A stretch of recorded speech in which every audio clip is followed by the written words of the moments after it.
Hello everyone, welcome back. तो आज हमें सॉल्व करना है practical question number 8 from your text book journal entries का, राइट। तो ये क्या दिया उन्होंने, journalise the following transaction in the books of Dhoni auto car centre. Dhoni auto car centre चला रहा है, we don't know, right. Not Mahendra Singh Dhoni, कोई भी धोनी हो सकता है। तो इसके लिए हमें जर्नल एंट्रीज करना है। तो पहले मैं फॉर्मेट ड्रॉ करता हूँ जर्नल का। तो मेरा जर्नल का फॉर्मेट एज यूजुअल ऊपर में लिखूंगा इन the books of Dhoni auto car centre, next line पर जर्नल, राइट। अब एक एक करके मैं ट्रांजैक्शन पढ़ता हूँ एंड इसका जर्नल एंट्रीज लिखता हूँ, राइट। तो पहला ट्रांजैक्शन, पहले तो डेट में सब लोग लिखो 2018 नवंबर, राइट। फिर पहला transaction, sold 1000 shares of ₹100 each and paid brokerage at 1% and amount credited in our account, right. इससे पहले हमने कुछ ट्रांजैक्शंस पढ़ी थी जिसमें हमने शेयर्स खरीदे थे। इस बार पहली बार ऐसा हो रहा है कि हम शेयर्स को क्या कर रहे हैं, बेच रहे हैं। कितने शेयर बेच रहे हैं, 1000 शेयर बेच रहे हैं एट 100 ईच। एट 100 ईच का मतलब क्या है कि मैंने 1000 इज द क्वांटिटी और एक शेयर 100 रुपए में बेचा। मतलब अगर मैं कैलकुलेट करूंगा, अगर अमाउंट कैलकुलेट करूंगा तो 1000 शेयर इंटू 100 ईच, मतलब मैंने सारे शेयर मिला के 1 लाख रुपए में बेचे। मैंने सारे शेयर कितने में बेचे, 1 लाख रुपीज में बेचे। बट वो आगे कह रहे कि जब आपने शेयर बेचे तो उस पर आपको 1% कमीशन देना पड़ा, राइट। तो मैं यहां पर क्या कर रहा हूं, पहले अमाउंट कैलकुलेट कर रहा हूं क्योंकि यहां पर there is no clarity of amount. फिर हम डेबिट क्रेडिट के आइटम्स को सेग्रीगेट करते हैं। तो मैंने 1000 शेयर 100 रुपीज के हिसाब से बेचे, मतलब मैंने 1000 शेयर इंटू 100 ईच, यानी कि मैंने सारे के सारे शेयर 1 लाख रुपए में बेचे। अब इन्हीं 1 लाख रुपए पे मुझे क्या करना पड़ेगा, 1% ब्रोकरेज देना पड़ेगा क्योंकि ये शेयर्स मैंने शायद ब्रोकर थ्रू बेचे होंगे। तो 1 लाख का 1% कैलकुलेट करोगे तो 1000 rupees is my brokerage. Is it clear?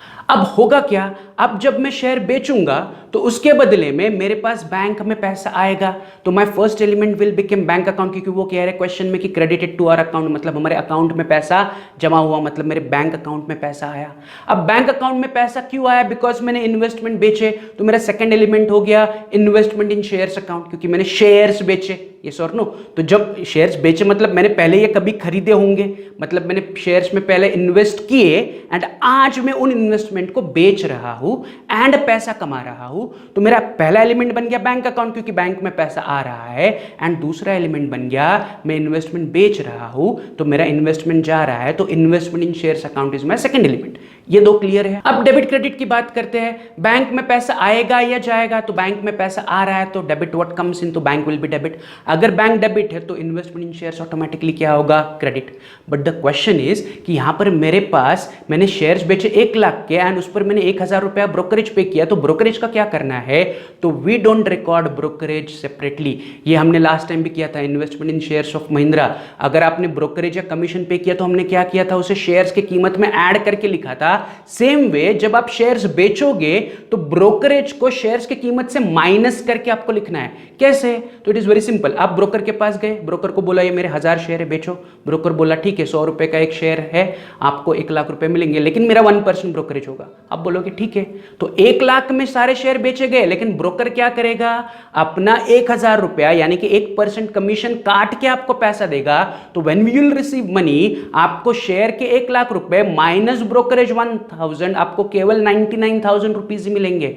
Getting what I am saying? तो जब मेरे बैंक में पैसे आएंगे तो वो 99,000 रुपीज ही आएंगे। Getting it? तो जब मैं जर्नल एंट्री पे दूंगा मैं 2 ही फैक्टर लिखूंगा, मैं ब्रोकरेज को अलग से रिकॉर्ड नहीं करूंगा। सेम वही लॉजिक कि जब मैंने शेयर्स खरीदे थे तब मैंने ब्रोकरेज कमीशन शेयर्स के वैल्यू में ऐड किया था। ऑन द सेम प्रिंसिपल जब मैं शेयर्स बेच रहा हूं तो उसका ब्रोकरेज या उसका कमीशन में शेयर्स की कीमत से माइनस करूंगा, क्योंकि ब्रोकर क्या करेगा, मुझसे कमीशन चार्ज करेगा, यानी कि मुझे पे करते वक्त अपना कमीशन काट के पे करेगा। 1 लाख रुपए में उसने, ब्रोकर ने मेरे शेयर्स बेचे, अब वो मुझे देते वक्त 1 लाख नहीं देगा, वो क्या करेगा, वो बोलेगा मेरे 1% कमीशन काट के मैं पैसा दूंगा, तो वो मुझे पे करते वक्त 99,000 पे करेगा।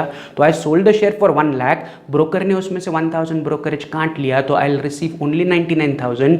मेरे डेबिट क्रेडिट आइटम सेग्रीगेटेड है, तो मेरी 1 तारीख की जर्नल एंट्री बनेगी, bank account debit 99,000 to investment in shares account 99,000। Narration में I will write being sold 1000 shares for 100 each and paid 1% brokerage, right. Narration में ये लिखो, कोई प्रॉब्लम नहीं, राइट। तो ये मेरा 1 तारीख का जर्नल एंट्री हो गया, राइट। सिर्फ यहाँ पर क्या था कि 1000 शेयर मैंने 100 रुपये में बेचे, तो मैंने पहले उसका अमाउंट कैलकुलेट किया, यानी कि मैंने सारे शेयर 1 लाख रुपए में बेचे।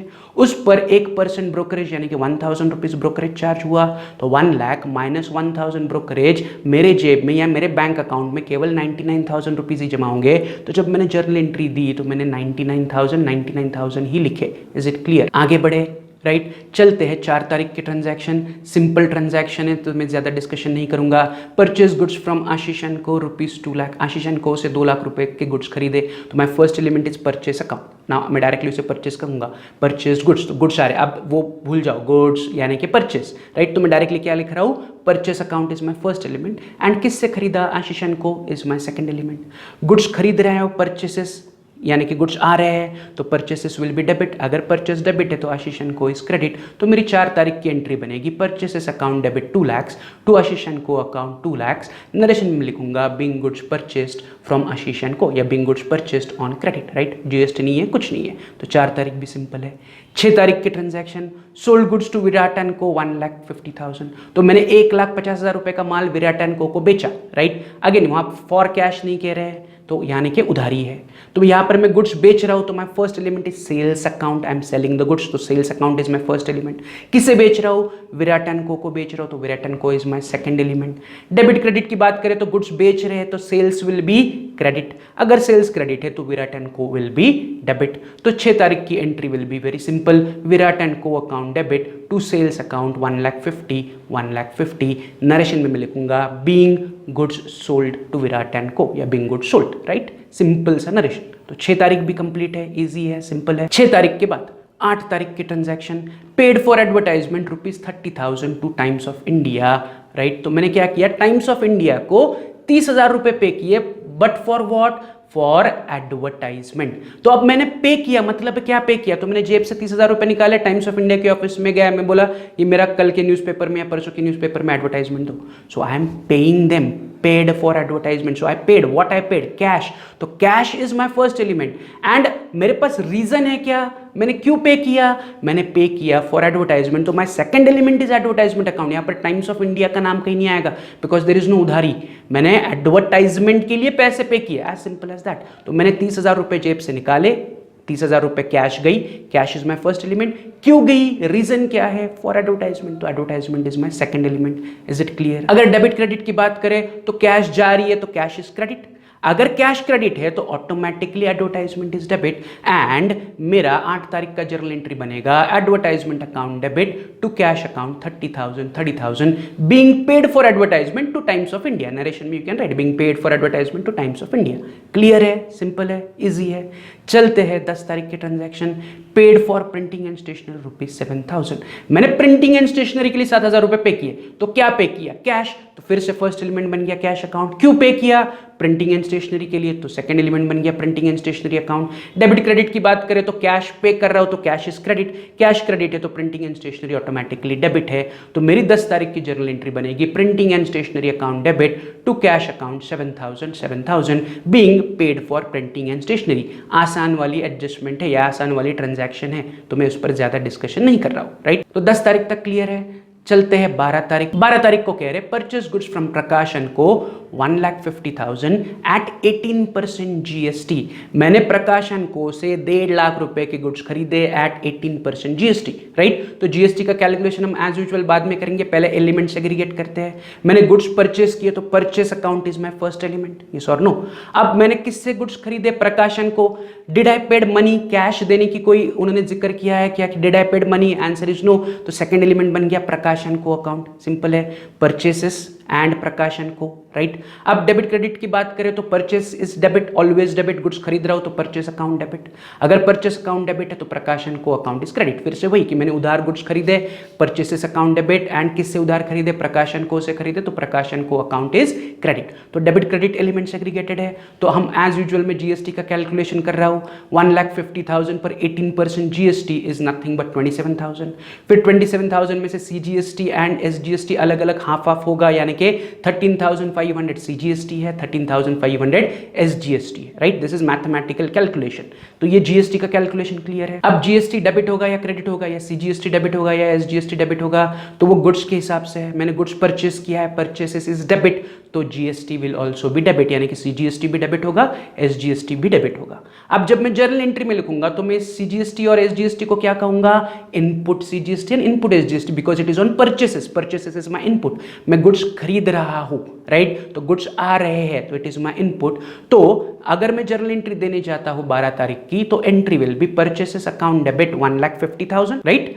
Input CGST account debit 13,500, input SGST account debit 13,500, to इन तीनों को मिला के मुझे किसे पैसे देने हैं? प्रकाशन को अकाउंट, तीनों की टोटल 1,77,000। Is it clear? तो टू प्रकाशन को 1,77,000, तो मुझे प्रकाशन को 1,77,000 रुपीज देने हैं। 1.5 लाख रुपए गुड्स के, 13,500 CGST के, 13,500 SGST के, तीनों मिला के प्रकाश को मुझे 1,77,000 देने हैं, राइट? नीचे नरेशन लिखूंगा, being goods purchased at 18% GST, as simple as that. तो 12 तारीख भी काफी सिंपल था। 12 तारीख के बाद चलते हैं 15 तारीख के transaction. Paid for transport charges ₹10,000 at 12% GST। Again मैंने ट्रांसपोर्ट चार्जेस पे किए, तो पे किया मतलब क्या पे किया? कैश, तो cash account is my first element. क्यों पे किया मैंने? फॉर ट्रांसपोर्ट चार्जेस, तो transport charges is my second element. ये क्लियर है कि मैंने ट्रांसपोर्ट चार्जेस के लिए पे किया। GST को अभी मैं थोड़ी देर के लिए साइड में रख रहा हूं, राइट? कि आई पेड फॉर ट्रांसपोर्ट चार्जेस, तो आई पेड, तो मैंने क्या पे किया? कैश, तो cash is my first element. क्यों पे किया? ट्रांसपोर्ट चार्जेस, तो transport charges is my second element. ये क्लियर है सबको? अब डेबिट क्रेडिट की बात करें तो कैश जा रही है, तो cash is credit, cash credit है, तो transport charges will always automatically क्या होगा? डेबिट होगा, राइट? अब फिर से मैं GST कैलकुलेट करूंगा। 10,000 rupees per 12% GST is nothing but 1,200, yes और नो? 10,000 का 12% इज 1,200। फिर से CGST SGST आदि आदि, यानी कि 600 CGST बनेगा, 600 SGST बनेगा। ये क्लियर है सबको? अब इस GST को डेबिट करना है या क्रेडिट करना है, तो ये GST किस पर चार्ज हो रही है? ट्रांसपोर्ट चार्जेस पर चार्ज हो रही है। तो ट्रांसपोर्ट चार्जेस को मैं डेबिट कह रहा हूं, तो मेरा GST भी डेबिट होगा, मतलब CGST भी डेबिट होगा एंड SGST भी डेबिट होगा। Is it clear? तो मतलब मेरे पास 3 डेबिट है एंड 1 क्रेडिट है। तो मेरी जर्नल एंट्री 15 तारीख की बनेगी, ट्रांसपोर्ट चार्जेस अकाउंट डेबिट 10,000, जो 10,000 के ट्रांसपोर्ट चार्जेस है। इनपुट CGST, अब मैं इसे क्या कहूंगा? इनपुट, क्योंकि ट्रांसपोर्ट चार्जेस ट्रांसपोर्ट सर्विस में यूज कर रहा हूं। या मैंने आपको कहा था कि GST जब भी डेबिट होगा तो डेबिट वाली GST मतलब इनपुट GST, राइट? तो input CGST account debit 600, input SGST account debit 600, to मैंने इन सब के लिए कैश पे किया, तो टू कैश अकाउंट इन सब का टोटल आएगा 11,200। नीचे मैं नरेशन लिखूंगा, being paid for transport charges at 12% GST। I paid for transport charges GST के साथ। ये क्लियर है, राइट? तो 15 तारीख वाली ट्रांजैक्शन भी सिंपल थी, सिर्फ ट्रांसपोर्ट चार्जेस पर GST थी। तो मैंने पहले डेबिट क्रेडिट सेग्रीगेट किया, GST कैलकुलेट किया, राइट? ट्रांसपोर्ट चार्जेस डेबिट है, इसलिए उसका GST भी डेबिट है। एंड जब GST डेबिट होता है तो वो हमेशा इनपुट कहलाता है। Is it clear? Output GST हमेशा क्रेडिट होगा, इनपुट GST हमेशा डेबिट होगा। या GST डेबिट है मतलब वो इनपुट है, एंड GST अगर क्रेडिट है मतलब वो आउटपुट है। Is it clear? आगे बढ़े, चलते हैं नेक्स्ट ट्रांजैक्शन 20 तारीख। तो 20 तारीख के ट्रांजैक्शन वो क्या कह रहे हैं? Purchase goods from Vikram and sons 1,20,000 एट 18% GST and paid half the amount immediately. पहले भी हमने ये ट्रांजैक्शन किया हुआ है, फिर से कर रहे हैं। तो पहले मैं क्या कर रहा हूं? डेबिट क्रेडिट के एलिमेंट सेग्रीगेट कर रहा हूं, राइट? फिर GST कैलकुलेशन करते हैं, फिर जर्नल एंट्री देते हैं। अब परचेज गुड्स फ्रॉम विक्रम, मैंने विक्रम से गुड्स परचेज किए, तो my first element is purchase account, मैं गुड्स खरीद रहा हूं, राइट? अब मैंने किससे गुड्स खरीदे? विक्रम एंड सन से खरीदे, लेकिन मैंने उसको पैसे दिए क्या? आंसर इज यस, मैंने दिए, बट मैंने आधे दिए, मतलब आधे नहीं दिए। आधे पैसे दिए, आधे पैसे नहीं दिए, मतलब और 2 एलिमेंट बनेंगे। आधे पैसे दिए मतलब cash is my second element, and आधे पैसे नहीं दिए, तो जो पैसे नहीं दिए वो विक्रम एंड सन्स के नाम पर मुझे उधारी लिखनी पड़ेगी। तो Vikram and sons became my third element, right? तो first element is purchase account, क्योंकि मैं गुड्स परचेस कर रहा हूं। आधा मैं कैश दे रहा हूं, तो cash is my second element, and आधा पैसा मैं विक्रम एंड सन्स को उधार नहीं दे रहा हूं या उधारी रख रहा हूं, तो Vikram and sons is my third element. ये क्लियर है? अब डेबिट क्रेडिट की बात करें तो गुड्स परचेस कर रहा हूं मैं, तो purchase account will be debited, purchase is my debit. अगर परचेस डेबिट है तो ये दोनों उसके ऑपोजिट है कि मैंने गुड्स खरीदा, आधा दिया, आधा नहीं दिया, तो आधा कैश दिया तो cash is credit and Vikram and sons will also be credit. ये क्लियर है? गुड्स परचेस किया और उसके ऑपोजिट कैश एंड विक्रम है, तो purchase is debit, cash is credit and Vikram and sons is also credit. अब मैं जीएसटी कैलकुलेट करता हूं, तो जीएसटी का कैलकुलेशन फिर से वही होगा कि 1,20,000 रुपए के गुड्स से 18% से 21,600 इज माई जीएसटी, फिर से उसका हाफ सीजीएसटी और एसजीएसटी यानी कि 10,800 सीजीएसटी है, 10,800 एसजीएसटी है। यहां तक क्लियर है सबको? एसजीएसटी सीजीएसटी तक।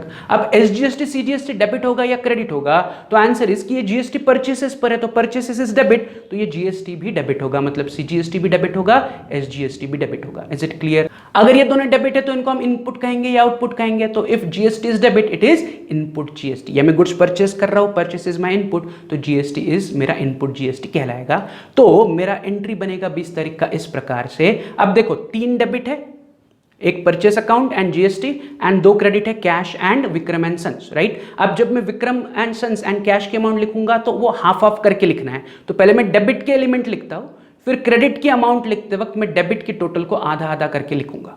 तो मेरी 20 तारीख की entry will be purchases account debit 1,20,000, ये क्लियर है। Input CGST account debit 10,800, input SGST account debit 10,800, तो ये 3 डेबिट है। 2 मैंने आधा कैश दिया तो 2 कैश अकाउंट, एंड आधा कैश मैंने नहीं दिया या मैंने आधी अमाउंट उधार रखी तो 2 Vikram and sons account, right. उन दोनों की अमाउंट मैंने अभी तक नहीं लिखी, तो उन दोनों की अमाउंट कितनी आएगी? तो जितना डेबिट का टोटल है उसका आधा आधा अमाउंट आएगा। तो डेबिट में मेरे पास है 1,20,000 प्लस 10,800 प्लस 10,800, तो टोटल है 1,41,600। अब उसमें से आधा मैंने कैश दे दिया, तो 1,41,600 का आधा इज 2 कैश अकाउंट 70,800 एंड आधा मैंने विक्रम एंड सन्स के नाम पर उधारी रखा, तो 2 Vikram and sons account 70,800, right. 70,800 कैसे आया? तो जो डेबिट की अमाउंट है उनकी टोटल डिवाइडेड बाय 2, यानी कि 1,41,600 का हाफ इस कैश के सामने and half Vikram and sons के सामने। तो ये बन गया मेरा 20 तारीख का जर्नल एंट्री, जिसे मैं नीचे नरेशन में लिखूंगा, being goods purchased and half, या being goods purchased at 18% GST and paid half the amount immediately, या paid half the amount cash. Is it clear? तो ये मेरा 20 तारीख का जर्नल एंट्री हुआ। आगे बढ़ते हैं, चलते हैं ऑन 25 तारीख। तो 25 तारीख का जर्नल एंट्री वो क्या कह रहे हैं? Paid to Prakash and Co less 10% discount, paid to Prakash and Co. अब प्रकाश एंड को कितना पे किया? अमाउंट नहीं दिया है, तो मैं थोड़ा सा रिवर्स जा रहा हूं। हमने 12 तारीख की जर्नल एंट्री देखो, प्रकाश से हमने माल खरीदा था, या जर्नल एंट्री में देखो 12 तारीख को क्या एंट्री थी हमारी? Purchases account debit, input CGST, input SGST to Prakash and Co account 1,77,000। मतलब प्रकाश एंड को से मैंने 12 तारीख को सामान उधार खरीदा था एंड मुझे प्रकाश एंड को 1,77,000 रुपीज देने थे। तो आज 25 तारीख को मैंने प्रकाशन को पैसा पे किया। क्या कह रहे? 25 तारीख को पेड टू प्रकाशन को, बट पैसा पे करते वक्त मैंने 10% कम पे किया, तो 10% डिस्काउंट है। तो ये कौन सा डिस्काउंट है? कैश डिस्काउंट है या ट्रेड डिस्काउंट है? तो answer is this is cash discount. Why cash discount? क्योंकि मैं पैसा पे करते वक्त डिस्काउंट ले रहा हूं। मैं सामान खरीदते वक्त या बेचते वक्त अगर डिस्काउंट ऑफर करता हूं तो वो ट्रेड डिस्काउंट है, एंड कैश लेते वक्त या कैश देते वक्त अगर मुझे डिस्काउंट मिल रहा है या मैं ऑफर कर रहा हूं तो वो कैश डिस्काउंट है। तो ये जो 10% वो कह रहे हैं वो है cash discount. Is it clear? तो जो 25 तारीख है उसका समरी क्या है कि 12 तारीख को मैंने प्रकाशन को से सामान खरीदा था, तो मुझे प्रकाशन को 1,77,000 रुपीज देने हैं, राइट। तो आज 25 तारीख को मैं 1,77,000 उसे दे रहा हूं, बट 10% डिस्काउंट काट के, राइट। तो अमाउंट के कैलकुलेशन पर आते हैं। सबसे पहले मैं क्या करूंगा, फिर से एलिमेंट को सेग्रीगेट करूंगा। तो यहां पर मैं पे कर रहा हूं पेड टू प्रकाशन को, तो क्या पे कर रहा हूं? कैश। तो my first element will become cash account, right. अब जब मैं पे कर रहा हूं तो मैं डिस्काउंट के साथ पे कर रहा हूं, तो मेरा सेकंड एलिमेंट बन गया कैश डिस्काउंट, राइट। एंड मैं किसे पे कर रहा हूं? प्रकाशन को, तो मेरा तीसरा एलिमेंट बन गया Prakashan Co account. Is it clear? ये 3 एलिमेंट क्लियर है कि मैं कैश दे रहा हूं तो cash account is my first element, but cash देते वक्त मैं पूरी कैश पे कर रहा हूं क्या? नहीं, मैं कैश डिस्काउंट काट के अमाउंट पे कर रहा हूं, तो cash discount will be my second element, yes और नो। एंड तीसरा एलिमेंट मैं किसे पैसे दे रहा हूं? प्रकाशन को, तो प्रकाशन को इज माय थर्ड एलिमेंट। यहां तक क्लियर है? अब डेबिट क्रेडिट की बात करते हैं। मैं कैश दे रहा हूं तो कैश जा रही है, तो cash is credit, yes or no, cash is credit, right. What about cash discount? तो मैंने कहा था कि cash and cash discount goes hand in hand. Cash credit है तो कैश डिस्काउंट भी क्रेडिट होगा, लेकिन कैश डिस्काउंट को हम कैश डिस्काउंट नहीं कह सकते हैं, तो यहां पर मैं इस कैश डिस्काउंट को कहूंगा डिस्काउंट रिसीव्ड अकाउंट। क्या कहूंगा? Discount received account. Why discount received? क्योंकि मैं कैश देते वक्त मुझे डिस्काउंट मिल रहा है, मैं प्रकाश को पैसे दे रहा हूं, प्रकाशन को पैसा दे रहा हूं, तो पैसा देते वक्त प्रकाशन को से मुझे 10% का डिस्काउंट मिल रहा है, so it is discount received account. तो कैश डिस्काउंट की जगह मैं वर्ड क्या यूज करूंगा? Discount received account. And discount received को मैं क्या करूंगा? क्रेडिट करूंगा। क्यों? कैश क्रेडिट है तो कैश डिस्काउंट भी क्रेडिट है, cash and cash discount goes hand in hand, right? तो अगर ये दो क्रेडिट है तो प्रकाश ऑटोमेटिकली क्या बनेगा? डेबिट, क्योंकि पैसा किसे मिल रहा है? प्रकाश को, तो डेबिट द रिसीवर, तो Prakash will be debit. Is it clear? तो कैश क्रेडिट, कैश डिस्काउंट यानी कि discount received credit and Prakash is debit. ये क्लियर है? अब लेट्स कैलकुलेट द अमाउंट। अब 12 तारीख की जर्नल एंट्री के हिसाब से मुझे प्रकाशन को देने हैं 1,77,000, यस और नो? अब मैं ये 1,77,000 पूरा दे रहा हूं क्या? नहीं, मैं उसमें से 10% डिस्काउंट काट रहा हूं, तो मैं कैलकुलेशन कर रहा हूं अमाउंट ड्यू टू प्रकाशन को इज 1,77,000 माइनस 10% कैश डिस्काउंट, तो 1,77,000 का 10% बना 17,700।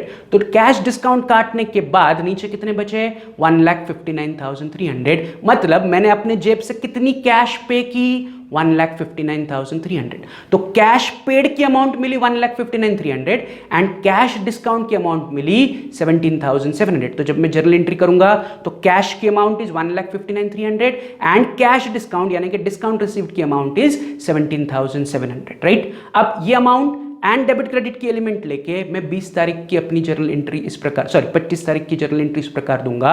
डेबिट एक ही है तो प्रकाश and Co account debit, amount में ब्लैंक रख रहा हूं, राइट? टू कैश अकाउंट, कितना कैश पे किया? 1,59,300। टू डिस्काउंट रिसीव्ड अकाउंट, कितना डिस्काउंट मिला? 17,700।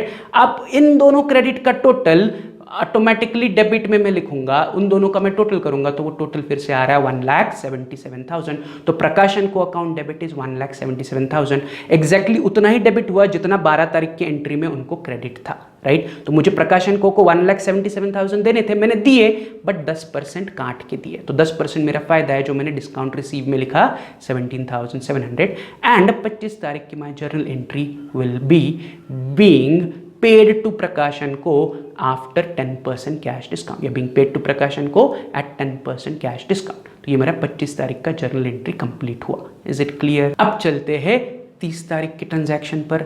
30 तारीख की ट्रांजैक्शन सिंपल है, वो कह रहे हैं invoiced goods to Sanjay 60,000। Invoiced goods, invoiced मतलब गुड्स बेचे, गुड्स क्या किए मैंने? बेचे, यानी कि सेल किया। तो मेरा पहला element is sales account, goods जा रहे हैं, गुड्स बेच रहा हो तो सेल्स अकाउंट। किसे बेचे? संजय, तो सेकंड एलिमेंट बन गया संजय अकाउंट, तो sales account and Sanjay account. ये क्लियर है, राइट? डेबिट क्रेडिट की बात करें तो सेल्स यानी कि गुड्स जा रहे हैं तो sales is credit, sales credit है तो संजय डेबिट होगा। जीएसटी नहीं है, डिस्काउंट नहीं है, तो डायरेक्टली मैं 30 तारीख की जर्नल एंट्री दूंगा, Sanjay account debit 60,000 to sales account 60,000, narration being goods invoice to Sanjay या being goods sold, right? Simple है 30 तारीख। चलते हैं 31st, Sanjay return goods of ₹10,000। अब क्या हुआ? 30 तारीख को मैंने संजय को माल बेचा था, 31 तारीख को उसी में से कुछ सामान संजय ने मुझे रिटर्न किया, तो दिस इज 30 तारीख को मैंने सेल किया था, 31 को जो सेल किया हुआ माल था वो रिटर्न आया, तो my first element became sales return account. Goods आ रहे हैं बट कौन से गुड्स आ रहे हैं? जो बेचे थे वो वापस आ रहे हैं, तो उसमें क्या कहूंगा? Sales return account. तो my first element is sales return account and कौन मुझे रिटर्न कर रहा है? संजय, तो second element is Sanjay account. अब सेल्स रिटर्न यानी कि गुड्स आ रहे हैं तो sales return debit and Sanjay is credit. ये क्लियर है? आगे बढ़े तो मेरा डेबिट क्रेडिट एलिमेंट सेग्रीगेटेड है और कितने रुपए का माल रिटर्न किया? 10,000। अमाउंट भी सेग्रीगेटेड है, डिस्काउंट नहीं है, जीएसटी नहीं है, कुछ नहीं है, तो 31st का एंट्री होगा sales return account debit 10,000 to Sanjay account 10,000 being goods returned by Sanjay, right? Simple सा नरेशन है, राइट? तो ये 30th एंड 31st तक क्लियर है सबको। चलते हैं फिर से 31st को, और एक ट्रांजैक्शन है उस पर फिर से 2 स्टार करो। ये इंपॉर्टेंट ट्रांजैक्शन, ये पहली बार हम सॉल्व कर रहे हैं, नया ट्रांजैक्शन हमारे लिए। वो कह रहे हैं Sanjay became insolvent and recovered only 50 paisa in rupee as final settlement from him, right? तो यहां पर ध्यान से सुनो या ध्यान से समझो मैं क्या बता रहा हूं। वो कह रहे हैं कि संजय के साथ हमारी इससे पहले ट्रांजैक्शन हुई है। कब हुई है? 30 तारीख को हमने उसको माल बेचा था एंड 31 तारीख को उसने उसमें से कुछ माल आपको रिटर्न किया था। आज 31st तारीख को आपको पता चला कि Sanjay became insolvent. What do you mean by insolvent? तो संजय बैंकक्रप्ट हो गया। हम कहते हैं ना दिवालिया निकल गया, उसका बैंकक्रप्ट हो गया, मतलब वो कर्जे में डूब गया। इसका सिंपल मतलब है कि हमें जो संजय से पैसे आने हैं, अब हम संजय से पैसा रिकवर नहीं कर सकते हैं, या पूरा पैसा रिकवर नहीं कर सकते, कुछ पैसा हमें छोड़ना पड़ेगा, कुछ पैसा रिकवर करना पड़ेगा, या शायद पूरा पैसा हमें छोड़ना पड़ेगा। तो जब भी कोई भी पर्सन इंसॉल्वेंट या बैंकक्रप्ट होता है तो उससे जब हमें पैसा आना है उसमें से शायद पूरा पैसा डूब सकता है, या थोड़ा पैसा डूबेगा एंड थोड़ा पैसा आएगा। तो यहां पर वो कह रहे हैं कि 31 तारीख को हमें पता चला कि Sanjay became insolvent and only 50 paisa in rupee as a final settlement from him, and हमें उससे 50 पैसे इन रुपी मिले, नथिंग बट 50%। 50 पैसा इन रुपी का मतलब है 50% अमाउंट रिकवर हुई। हमें देखो 30 तारीख को हमने संजय को माल बेचा था, 31 तारीख को उसने 10,000 रुपये का माल हमें रिटर्न किया, मतलब हमें संजय से कुछ ना कुछ पैसे आने हैं। तो पहले मैं उसका को हिसाब दिखा रहा हूँ कि मैंने 30 तारीख को गुड्स सोल्ड टू संजय 60,000, 31 तारीख को गुड्स रिटर्न बाय संजय 10,000, तो 60 - 10 अमाउंट ड्यू फ्रॉम संजय इस 50,000। ये क्लियर है कि मुझे संजय से 50,000 रुपये आने हैं। कैसे? तो 30 तारीख को मैंने उसको 60,000 रुपये का माल बेचा था, 31 तारीख को उसमें से 10,000 का माल उसने मुझे रिटर्न किया, तो अभी भी संजय के पास 50,000 रुपये मेरे बचे हैं, राइट। जब मैंने संजय को माल बेचा था तो पैसे नहीं लिए था, मैंने उधार बेचा था, ये और नो। 30 तारीख की एंट्री देखो, Sanjay account debit to sale, Sanjay account debit है, मैंने संजय का नाम लिखा है, मतलब उधारी है कि नहीं। एंड जब 31 तारीख को उसने माल रिटर्न किया तो हमने संजय को 10,000 क्रेडिट किए थे, तो 30 तारीख को 60,000 डेबिट था, 31 तारीख को 10,000 क्रेडिट था, तो संजय से अभी भी हमें 50,000 रुपये आने हैं। यह सिंपल हिसाब है कि मैंने 30 तारीख को उसको माल बेचा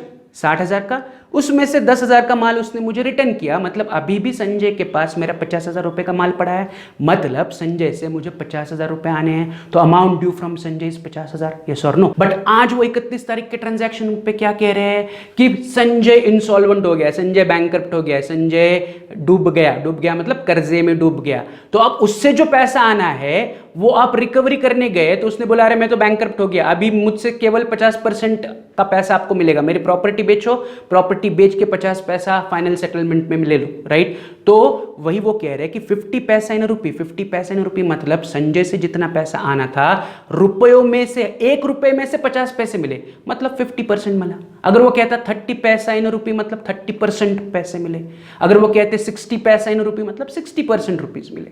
गेटिंग इट? तो यहां पर 50 पैसे इन रुपीज मतलब हमें संजय से जितने पैसे आने हैं उसका 50% अमाउंट हमें मिला एंड 50% नहीं मिला, राइट। तो जो मेरे 50,000 रुपए है उसमें से कैश रिसीव 50%, तो 50,000 के 50% यानी कि 25,000 रुपीज मुझे कैश मिल गई, राइट। एंड कितनी कैश नहीं मिली? 25,000 नहीं मिली, राइट। अब जो 25,000 मिले दैट इज कैश अकाउंट, उसे मैं कैश अकाउंट कहूंगा क्योंकि कैश आ रही है, तो 25,000 यहां पर कैश आ रही है, तो मेरा पहला एलिमेंट में यहां पर कैश अकाउंट लिख रहा हूं।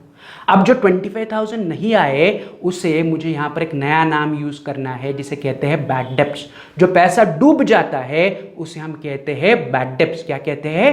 Bad debts. अगर मुझे किसी से पैसा आना है एंड उसने वो पैसा नहीं दिया, इधर खुद से वो भाग गया, मिला ही नहीं तो डूब गया पैसा, या उसने बोला अरे मैं तो बैंकक्रप्ट हो गया, अब मेरी प्रॉपर्टी बेच के जितना मिलता है उतना ले लो। तो जैसे संजय के साथ हुआ, हमने उसकी प्रॉपर्टी बेची और उससे जितना आना है 50% आ गया, मतलब 25,000 आई रिसीव्ड कैश। तो cash receive from Sanjay is 25,000, Sanjay से आने हैं 50,000, आधी अमाउंट मुझे कैश मिली यानी कि 25,000 रुपये कैश मिले, यानी कि 25,000 मुझे कैश नहीं मिली।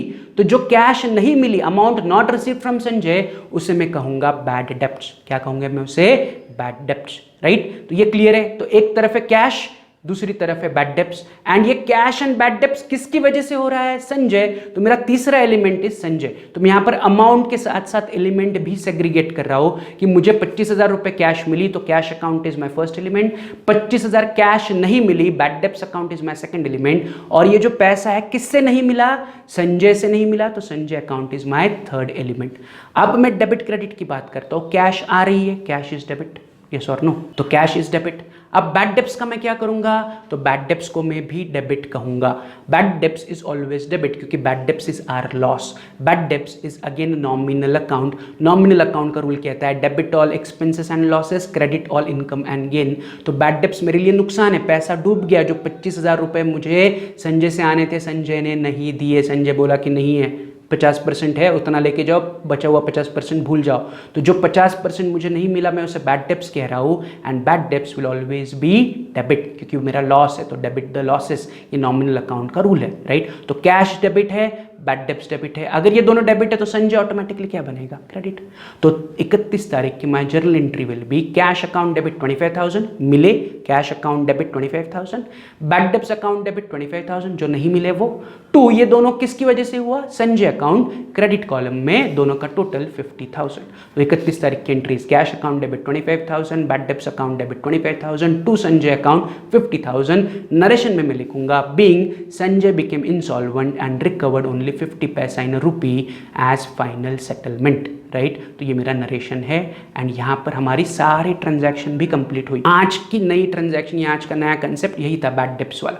तो इसे फिर से एक बार रिवाइज करो, प्लस जर्नल की टोटल करो, एंड नेक्स्ट क्वेश्चन हम सॉल्व करने वाले हैं, that is practical question number 6। उसका फॉर्मेट रेडी करके उसकी जितनी जर्नल एंट्रीज आपसे बन सकती है उतनी दे के रखो, राइट। तो आज के लेक्चर में हम ये रुकते हैं, मिलते हैं कल हम करेंगे practical number 6, question number 6 from your text book, right. तो उसका फॉर्मेट रेडी करके रखो। चलो, तो see you tomorrow, have a good day, bye.